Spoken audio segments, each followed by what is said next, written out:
Both of you have brought us around very well back to our original conclusions up front. And to Sam's point, you know, being there focused on the right things. Remember, it's more about you, others than you. We've already talked about getting to yes. I think we would say to that fourth one, don't be afraid to be different. That we would readily agree, but I want to cover a few others that you may have thought of before we turn it over to Q&A, because it's about that time. From my perspective, one of the keys is keep in mind the difference between risk aversion and risk management. I mean, there is an incredible gulf and distance between those two things, especially when risk management is done well.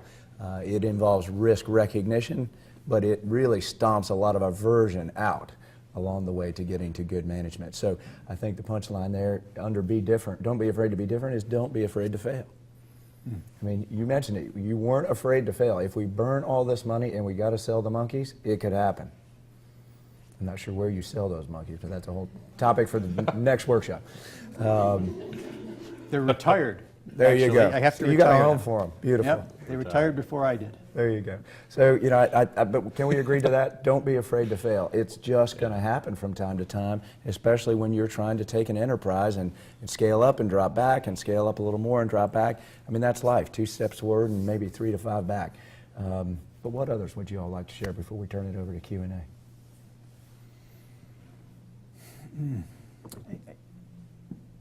I think the one that you mentioned, you know, don't be afraid to be different, I think is key.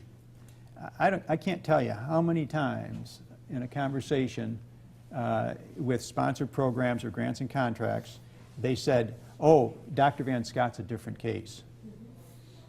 You know, and I mean, that was strange to me because anybody could have done what I was doing. I wasn't a different case. Mm-hmm. I just didn't accept when they told me that I had to charge indirects on a monkey. I didn't accept that. If a monkey cost me $1,500 or $2,000 and a guy's pH meter only costs $1,000 and he got to count that as equipment, why didn't I get to count my monkey as equipment? Mm-hmm. And so every time I went back with those sorts of arguments and won, mm-hmm. I became more different. Don't be afraid to be different. I think those are great points as well. I don't think I do anything all that unusual. I'm just trying to solve the problems I'm faced with every day. This is sort of a lot of hullabaloo about doing my job. This is what I'm supposed to do. Mm-hmm. I'm supposed to solve problems that matter. And when I solve those problems, I document those via publications. Mm-hmm. And when I do those things, that's my job. You know, I think being hungry and humble are the things that I stick with. Just, you know, loving what I do and being hungry to do more of it, not being satisfied just because we got some of the way. And, you know, Mike alluded to a number of these characteristics. There are a lot of ways to sort of touch on them, but I also know that we're not half the way I want to get yet. So that's the sort of hungry and humble part. I just think that the life of a professor trying to solve problems is a very satisfying one personally. And all this stuff can just sound so overwhelming or intimidating or foreign to us as academics, but it really isn't. And I find it to be very satisfying. I love what I do. I just can't imagine not doing what I do. I love this work. I think it's great to be able to do both science and practice and teach. Just call it all service if you want, but I think this is an amazing opportunity.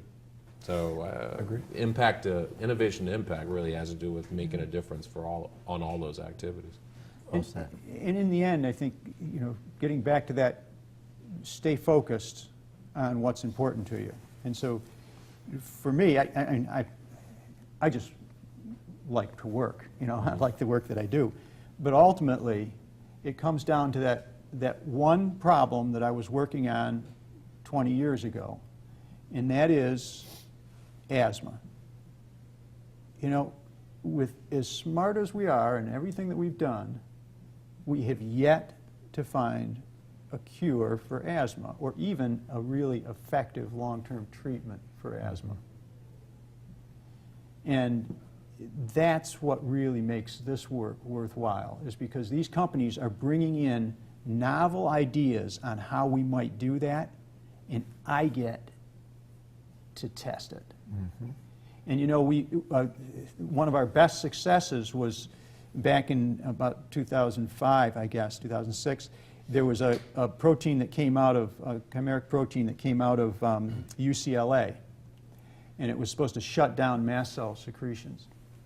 And we tested it, and it knocked out the asthma in our animals. But it also had significant toxicological effects.